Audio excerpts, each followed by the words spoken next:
for a given political form of society to be accepted as a good regime is, of course, a very big issue, and I do not intend to resolve it here. I will limit myself to giving some indication on how this problem could be tackled. Deixe-me esclarecer isso, ao contrário ao que muitos racionalistas certamente objetariam, tal abordagem pluralista não envolve qualquer relativismo. Essa não é uma abordagem de tudo se inclui, que não é capaz de fazer qualquer distinção entre regimes já existentes. De acordo com a perspectiva pluralista que estou advogando, algumas condições ético-políticas devem ser preenchidas para que um regime se qualifique como tal. Quais requisitos precisariam ser especificados para uma dada forma política de sociedade ser aceita como um bom regime? É certamente de grande argumentação, e não tenho a intenção de resolver isso aqui, agora. Vou me limitar a dar algumas indicações em como esse problema poderia ser abordado. When we begin to inquire about the requirement to be met by a good regime, the idea of human rights may play an important role, but on condition that it is reformulated in a way that permits a pluralism of interpretations. The need to acknowledge a multiplicity of legitimate formulation of human rights is being put forward by a variety of authors.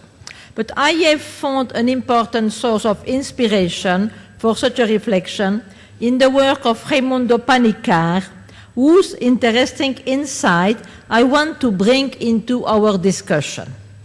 In an article entitled, "Is the notion of human rights a Western concept?" Panikkar argues that in order to understand the meaning of human rights, it is necessary to scrutinize the function played by this notion in our culture. This will allow us to examine later if this function is not fulfilled in a different way in other cultures.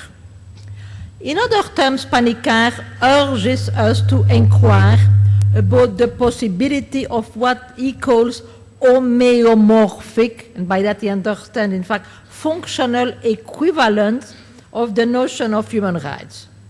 Looking at Western culture, we ascertain that human rights are presented as providing the basic criteria for the recognition of human dignity and as being a necessary condition for a just social and political orders. Therefore, the question we need to ask is whether other cultures do not give different answers to the same question. Quando começamos a questionar sobre os requisitos a serem preenchidos por um bom regime, a ideia de direitos humanos pode desempenhar um papel importante, mas sob a condição de que ela seja reformulada de maneira que permita um pluralismo de interpretações. A necessidade de reconhecer uma multiplicidade de formulações legítimas dos direitos humanos tem sido colocada por uma variedade de autores, mas tenho encontrado uma importante fonte de inspiração para tal reflexão em meu trabalho, de Raimundo Panikkar, cujo insight interessante quero trazer para a nossa discussão. Em um artigo intitulado "A noção de direitos humanos é um conceito ocidental", Panikkar argumenta que para entender o significado de direitos humanos é necessário escrutinar a noção desempenhada por esta noção em nossa cultura. Isso nos permite, a mais tarde, analisar se essa função não é preenchida em diferentes maneiras em outras culturas. Em outros termos, Panikkar requer que perguntemos sobre a possibilidade do que ele chama de homeomórfica, isto é, equivalentes funcionais da noção de direitos humanos.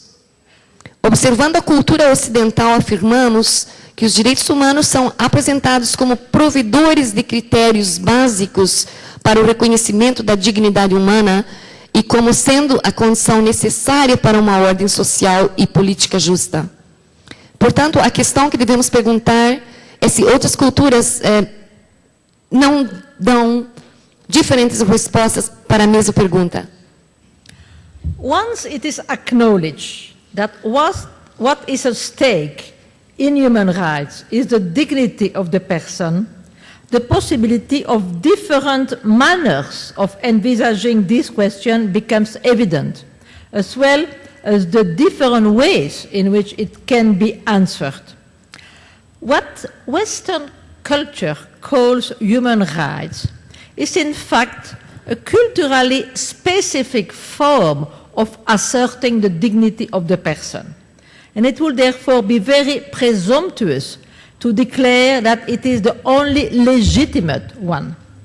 Many theorists have pointed out how the very formulation in terms of rights depends on a way of moral theorizing which, while appropriate for modern liberal individualism, can be inappropriate for grasping the question of the dignity of the person in other culture. According to François Julien, for instance, the idea of rights privileges the freeing of the subject from its vital context and devalues its integration in a multiplicity of spheres of belonging. It corresponds to a defensive approach which relinquishes the religious dimension and presents the individual as absolute. Julien notes that the concept of rights of man does not find any echo in the thought of classical India, which does not envisage man as being isolated from the rest of the natural world. While liberty is the final word in European culture, for the Far East, from India to China, the final word is harmony.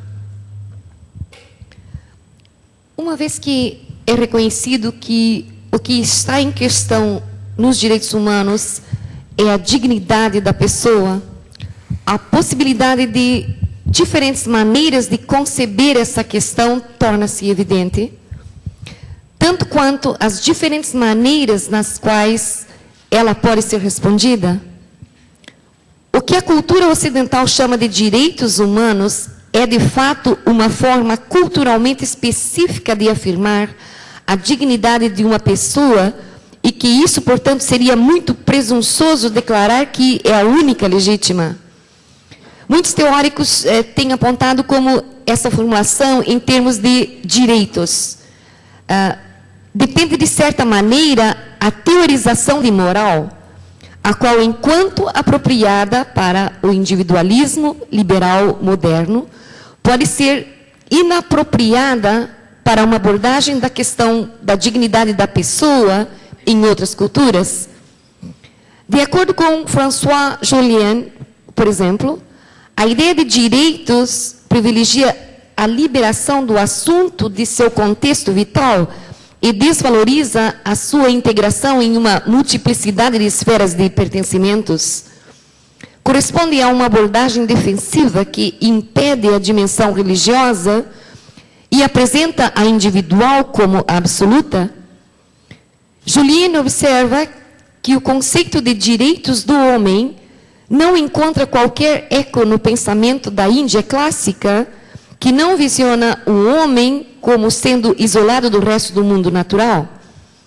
Enquanto liberdade é a palavra final da cultura europeia para o distante leste, da Índia à China, a palavra é harmonia. It is in the same line of thought that Panikkar illustrates how the concept of human rights relies on a well-known set of presuppositions, all of which are distinctively Western, namely, there is a universal nature that can be known by rational means,